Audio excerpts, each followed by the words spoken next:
One of the main recommendations I always make after performing a residential energy efficiency assessment is blocking areas of air leakage.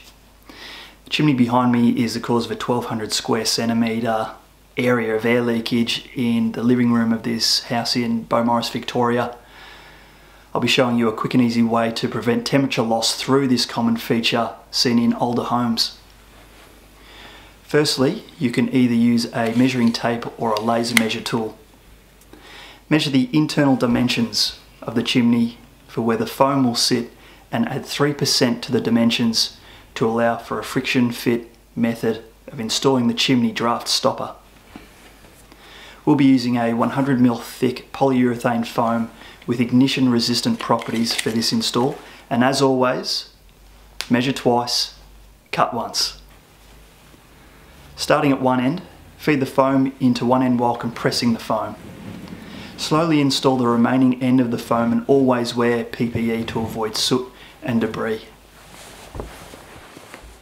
So there you have it, a quick and easy method of installing a draft stopper to solve the air leakage in this living room.